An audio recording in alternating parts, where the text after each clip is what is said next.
Hello, everybody, and welcome to another Roster Apocalypse interview. God, is it still a Roster Apocalypse interview? Does this still count as the same one? I don't know. I don't feel like it. It's new. It's new, and it's all the rage. I'm here speaking to Riziel, aka Screammmmm, and Venenu about the Highland Ravens' decision to drop Barracuda and pick up Zapman in the hunter role. So, how are you guys doing? How's it going? I'm doing good. It's a beautiful day outside. Doing good. Yeah. Oh, it's nice. It's been really rainy and miserable here the last couple of days. The weather's really turned, but I don't mind. It's back to normal. I like it cold. The lawnmowers are outside. They just got here, so that's good timing.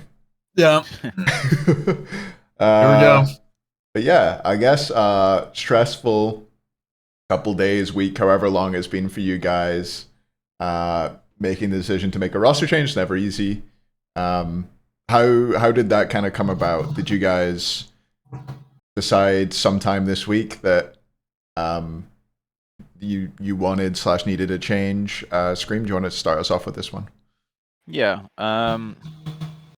Honestly, it wasn't like a super long conversation, but like it's kind of been in the back, I think, of like everybody's head, where it feels like we're missing something on the team.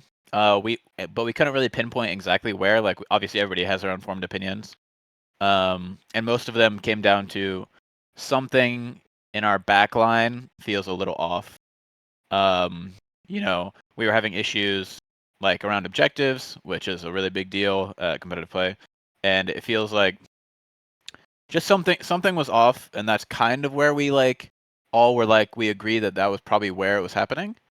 So we delved into that a little bit, and we kind of came to the conclusion that maybe it feels like maybe Ven or Barra don't work very well together. I think Ven can talk about that because I think he agrees with that. But it's just the process is how do I word this? Basically, we were all confident winning with that team, but we felt like if we made a change that we could benefit from it. Mm-hmm. And Van, do you want to dive into it wasn't working in the back line, and can you maybe did you manage to pinpoint at all like what you felt wasn't working, like what the effect of it not working was? If the lawnmower is not too loud. Yeah, hopefully it's not too loud. I don't know if it's super picking it up. Can you hear me over it? We can hear you. Let's just go. We'll roll with it. Okay, yeah. It's not based off of anything, to be honest. I mean, the tournament that just happened last week, last Friday, one of the, some time ago. I had a pretty bad performance myself after having like a really good spring split, in my opinion, and I played good. I feel like I played fine in the tournament or whatever that happened. And then going into that, just me as a player, it's really hard for me, I think personally, to like really just like literally like perform at the top when like nothing quote unquote is on the line, even though there was something on the line. But for that purpose, like it's hard for me to just be like I'm like really amped up to do it, right? Mm-hmm. And I had a really bad performance. Like I told the boys, I'm like, yeah, my bad on that. That's like on me and stuff like that. And we went into the next week. We did all the like the team stuff. We scrimmed and stuff like that, and we were having issues there. It's not really based on that, but there was like obviously stuff going wrong in our scrims. And we took the weekend off. Like we had the weekend off Saturday, Sunday, and I'm sure people thought it over and like thought like things were happening and whatnot. And today's Wednesday, yeah. So Monday, after our scrims on Monday, we played with Barra. Me and Scream were just in the car, and I brought it up to him. We were at the gym, and I just brought it up to him, and I was like, "There's probably like something's going wrong between on the team." Where like I asked him what's wrong or whatever, and then I've thought about it for a while. Like for me in this decision, when I was like talking to like Scream, I didn't like say it to Scream, but my own self. I was thinking like between Barra and I, if this team is going to win, it's going to be just hard because we both play off of a different player, like a different play style, a little bit better in the back line, where I believe like a more assertive person, either in the mid lane or in ADC, is a better option. So I was thinking of like different replacements for myself and benching myself for a mid laner, so this team can win. In the aspect of having a mid laner that's more assertive. A lot of mid laners in the SPL, if any, really don't really have an assertive personality. So switch side on that, I was thinking as well, like who's another hunter that would be an assertive personality. And realistically, the only person right now that was available was Zap, and Zap is having or does have an assertive personality, where I can play off of that a little bit better. And so I brought that idea to mind. I mean, I've chatted with Barra before on stuff like that, so but that's all, yeah. And then going into it, you know, it was like brought up to the team and everything like that. And like outside of like, I'm not gonna say exactly what Zap's fitting in the puzzle piece, because that's just like private team stuff in my opinion. But it's nothing like personnel, like you know, bad for Barra or whatever. But we think that what he does or what we need is what he fits in that. So we kind of all like genuinely agreed like that is what we need for it. Obviously Barra and I have like performed well together in the past, so it's not like really that, but there was like one thing that like I just benefit more from a player and he benefits more from a player that's more assertive, and I just didn't take that role for mid really this year too much. And world split, you know, obviously we all want the best. We all want to be the, you know, best in the world and win worlds. Don't think again we can do it without Barra or with Barra, but like Zap kind of fits that puzzle piece that we think that we needed as a team to grow and like hit that next peak. But yeah, I mean, we've only scrimmed with him yesterday and today, and then we play on Friday. So I mean, maybe off bat, not expecting the best, but in the long term, we think this is where we want to be. Yep.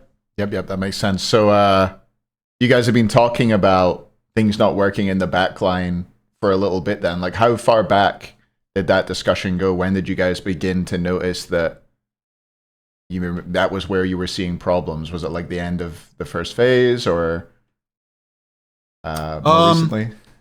Well, it's been a while. Yeah.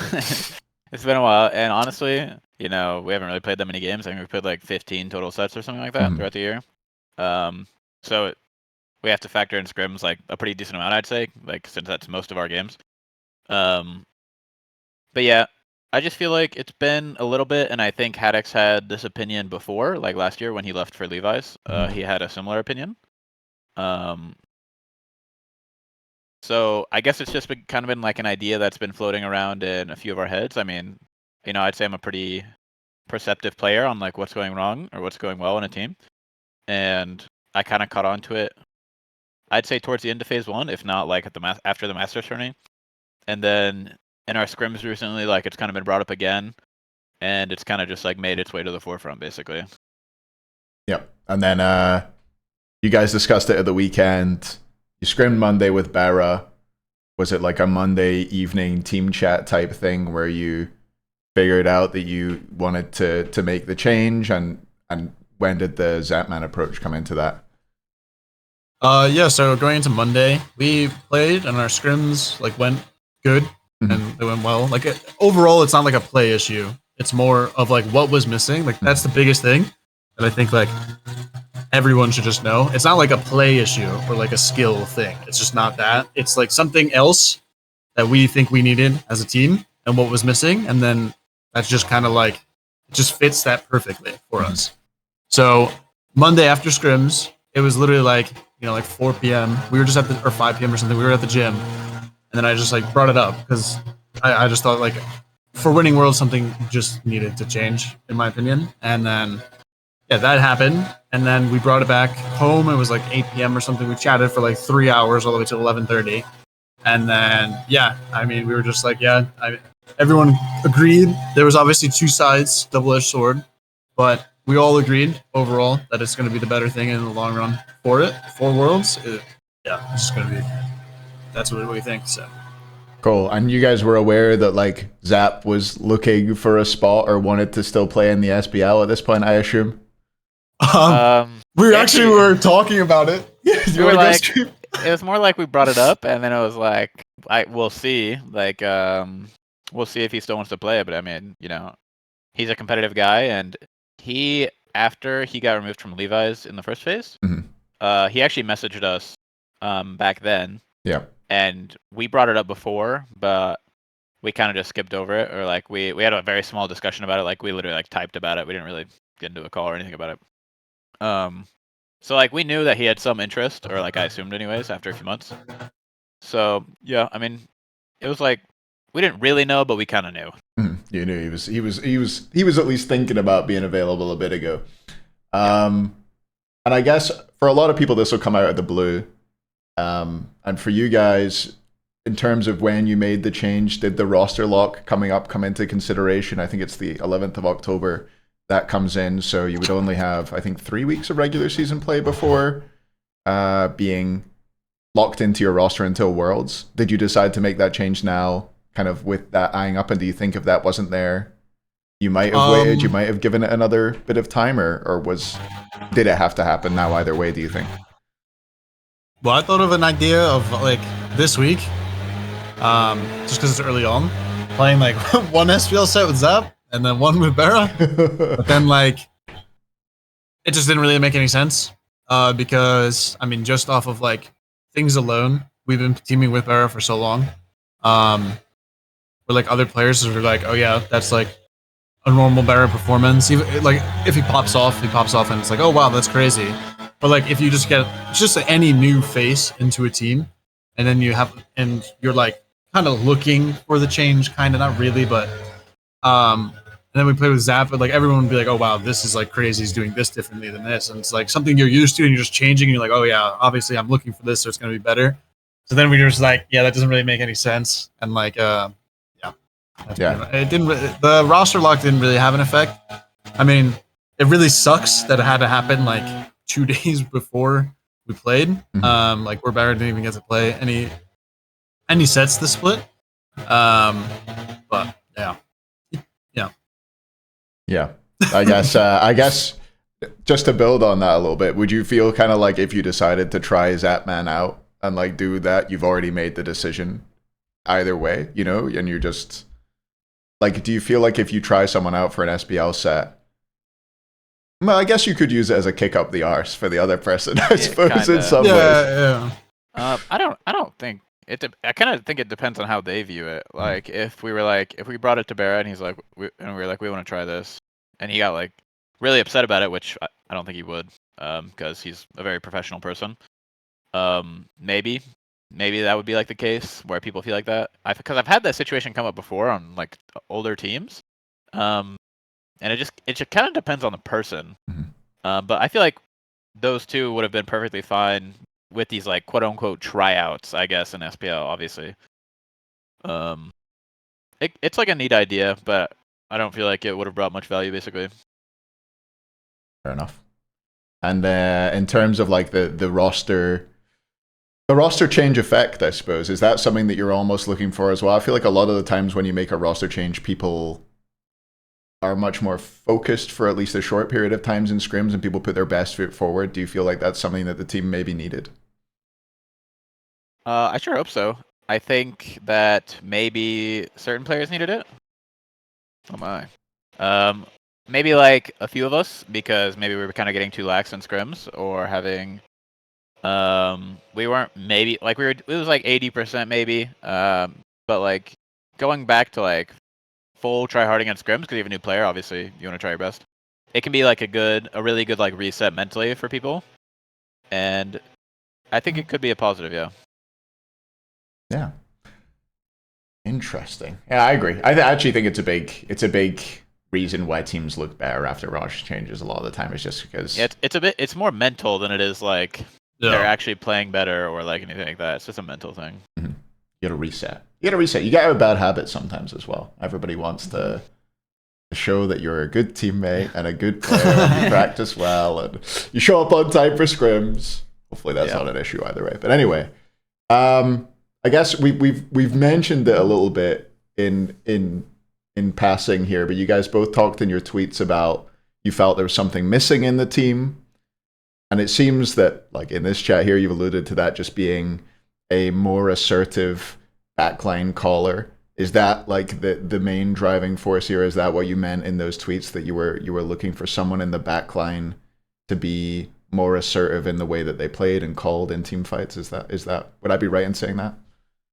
I'd say so. I think how I felt personally, it was more of like a feeling thing where I feel like we were really close to being a really good team, right? Like we obviously performed very well in the split, where people don't think we were going to perform very well. We got first in our group. And we were able to show teams like we can win, but as a team, we kind of felt like we needed to take like the last step, I guess, to be a really great team, to put our best foot forward. And having somebody like Zap, who has, it's Zap. People think he's like the greatest shot caller of like, I mean, he's a 3-time, right? Like he brings a lot of like great shot calling and team-wide ability to teams. And we kind of felt like that was something that we maybe needed, stuff like that. And same for you, Van, if the lawnmower doesn't interrupt. Yeah. I mean, pretty much what Scream said. I mean, personally, I've performed best with just like a more sort of like other backliner, like Spin and Panda. Like both of them are pretty assertive in their play, and they know exactly like what they want to do and how they want to do it. So it makes it, as the other backliner, when you have a player like that, it makes it much easier to play the game. I mean, it's definitely going to be an adjustment period for me. But I mean, yeah, overall for me personally, it's definitely like a positive in that sense. Yeah, and this is going to be one that people are definitely going to ask if I don't ask it, so I'll ask it. You've been teaming with Barra for a long time now, Van. What has it been? 3 years ish? Season 6. Yeah, season 6. Oh, so 3.5 even. Yeah. So I guess people will say, is this something that you hadn't noticed or thought about really until this year? And is this something that you've considered prior to now, or is it just something that's come in this year and you've noticed it and realized that maybe it's a point of failure in the relationship between you and Barra in a competitive team? No, I've definitely thought about it before. I mean, there's different things that you can do to compensate for that stuff.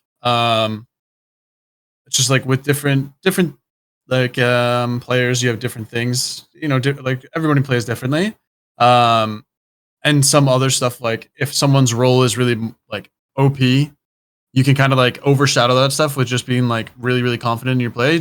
Like assertiveness doesn't really like if like my role is OP, like I'm just gonna be like really like confident what I want to do and like assertive exactly what I can do.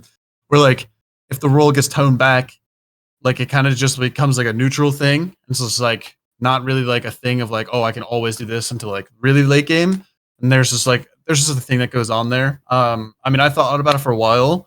We, unlike other teams, I think we've compensated for it. But like now, it's just like, you know, being the world split and stuff like that. We just kind of thought it would just be better for that. I mean, for me personally, it was definitely like a really just hard thing to do. I mean, I've been teaming with Barra for, like you said, like since season. I don't even know if it was season 5 I started on SSG. Like halfway through season 5. Yeah, it was halfway through season 5. I started with SSG, and then season 6, we went with that 0-18 run, and then yeah, no one even knew, but literally on Splice, they asked me, and then I was like, yeah, I just don't know. Like we're 0-18 at this point or whatever we are in SSG, and I was like, yeah, I just don't know if I want to leave Barra to join the Splice, even though I knew Splice was a better team at that point. And I was like, yeah, I just don't know. I just don't think I want to leave him there, like alone.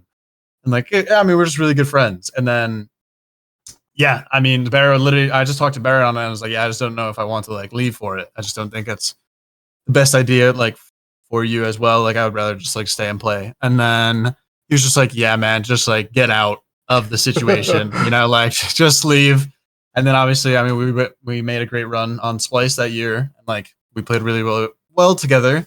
So like, you know, it's definitely hard for me to like make a decision like that, and it was pretty hard. I was literally up, I think yesterday from like 5 a.m. Like I slept for like 4 hours, and I was up. I just felt like shit, you know. And it was rough, you know. I didn't want to do that to like a close friend like that, but Barra was really understanding of it. He didn't like take it to heart. He didn't. You know, he wasn't pissed or anything. Mm-hmm. he got it and he took it well, and it was like a good relief. I mean, I've chatted with Barra privately and stuff like that, so there's no like bad blood or anything there. So yeah. Yeah. I'm glad. Sorry, a little ramble on the outside. No, it's all right. It's all right. It's good. I really should have. Yeah, I should have done my. I don't count prepped enough. I should have had exactly the dates you played together written down, but not this time. Yeah, I didn't even. I thought it was season 6, but it was season 5. So sheesh, more years than I thought. A long time. Many years. Many years. I suppose looking at Barra now that he's off of the Ravens. I mean, first of all, I guess for him, would you say that did he seem blindsided by it? Did he seem shocked that the change came through when it did, or did he? It sounded like he was fairly accepting. Yeah, he wasn't like blindsided at all. Honestly, he probably handled it the best out of any player I've ever heard of handling a roster situation. I mean, he was very, very, very understanding of it. He understood it completely. He said it made like sense for like what we needed in the team and stuff like that. And yeah, I mean, he wasn't like super blindsided by it. I mean, obviously it was like in the morning, so a little bit like I'm waking up type of thing. You just get slammed with it, but yeah, it wasn't like, I mean, it wasn't like a long time coming type of thing. It was literally just like a decision we made, and then like, I mean, just a decision we've made. Yeah, he wasn't really shocked by it. And out of interest, just because this has come up a little bit recently in terms of the way the Jake decision was handled and stuff like that, how did you communicate to Barra? Was this through like a Discord message, or was it in person? No, all of us in voice and voice call. Okay. He lives like 50 minutes away. So. Okay, yeah. So you guys just jumped in a call. You were like, "Hey, can we talk? Team meeting." We set aside like an hour and a half or to 2 hours to talk about it with him. Yeah. Mm-hmm. Just in case we had scrims at 11, we had a thing at 10. We wanted to push back scrims to 12, just in case, like, he wanted to chat or whatever. Like, give him the time, especially. That's good. It's just important. So cool. Oh. Yeah, hopefully hopefully assuages some people's concerns, because I know people, particularly with the Jake situation. We stabbed him in the back. Stabbed him in the back. There was nothing he could do. Took him out. Wait, what was the Jake situation? What was I think people were upset about the way Jake learned he was being replaced, which was from Warriors. Yeah, Oh yeah, that's fucked. Well, we didn't do that. Yeah, well, we did not do that. Yeah, that was from Biggie. That was fucked. Yeah. That was Biggie messaged me. He's like, "Hey, you know you're getting replaced. What about all this?" Fucking hell. That was dog shit. Yeah, we didn't do that. Don't worry. Good times. And anyway, speaking of that Jake roster change, there's been a lot of roster changes this year, especially recently. Like this long, I guess we've had this long break, which maybe contributed to a little bit. And one thing I was considering is perhaps the Kings' success last year after making a change late in the year and ending up to go on and win Worlds made a difference. Do you guys just think this is all motivation to try and improve your team in time for Worlds? Is that what this is? I don't know if it's directly correlated to the Kings. I mean, obviously they made a roster change, but they were they went to Game 5 in the split before the World Split Finals versus me, and I mean, I took them out like I do. But like, it's not like they were a bad team. I just think they were looking for kind of a similar thing where they wanted to take that next step to be like a really great team. And obviously, they won a lot of games when they made the roster change. So, but I mean, people as competitors are always looking to improve, and it's a very team-oriented game. If they can do a thing that they think is going to make their team better, they're going to do it. So I don't think maybe the amount of roster changes are like maybe. Has there even been like that many comparatively to like the years before? I'm not sure. It feels like there were more in like one go almost, and more surprising ones. Maybe that's it. Maybe it's this year only two teams. The offseason this year was not very like not very different, right? Like a lot of teams didn't make changes in the offseason. I felt like. Didn't they? I don't know. I feel like the offseason was pretty big. The year before. The year before. I feel like it's been a few years of like teams like kind of being like stuck together, if that makes sense, I guess is a better word. Yeah, now we just got Dardes, Vote, and Nika sticking together stubbornly. Yeah. I guess Shinto, Rongyu, do we count that as well? I guess we gotta. Yeah, it's fine. It's like two people. But yeah. And in terms of what you see going forward, October 11th, roster lock comes in, 3 weeks of SPL play to go. Do you guys think we're done? Do you think it's over? I don't think so. I mean, roster locks are really scary for teams who are like considering a decision because they might just rip off the band-aid. It could be it might be a bad thing or it could be a good thing for them, right? So who knows? I think maybe you will get one. Maybe we'll get a few. I don't know. It's kind of exciting. It's like the NFL or the NBA trade deadline. It's like, oh, what's gonna happen? It is cool. I enjoy it. Yep. I enjoy it. It's good for me. It's good for content. Let's just say that much. Cool. And you know what? We do a bonus fun question. How are you guys going to deal with Zapman scrims? How are you gonna whip him into shape? How are you gonna hold him responsible for when he turbo ints every so often? Or do you think fall split? Do you think he picked him up at just the right time where that's not gonna happen? Just gonna scrim the Levi's every week so that you can have him on his best behavior? Yeah, Haddox actually brought this up. He's like, dude, fall split Steven, like, he'll probably try all the time. I was like, okay. But I mean, I don't mind a little int every now and then. Like, if he's 0-20, I kind of find that funny, right? Okay. Like, that's kind of a funny thing. I've done my fair share of inting and scrims, so it's not like, I'm free of charge. But Yeah, true. No, I mean, not me. But all you. sometimes I gotta whip out the Kuzenbo jungle. Shout out to Aurora for that. It is what it is. Captain Twig won an SPL game with that back in the day when we were on Obey. Beat Dig, I'm sure. I mean, in the Mickey League, right? Oh yeah, the Mickey League. Dominant league. Cool. Wow, I think that's it. Have you guys got anything left to say? Anything to say to the fans out there who they now know you're the bad guys? They figured it out. They've been told. Yeah, they're gonna hate us forever. People, I'm perfectly accepting that people are fans of specific players. I have no bad blood towards Barra, and I'm guaranteed nobody on the team does. If anything, it's kind of like, it sucks. I have immense respect for Barra from, this like 8 months I've been teaming with him. And I just think, people are going to be upset about it, but, if you want to continue cheering for us, then I'd be happy to have you as a fan.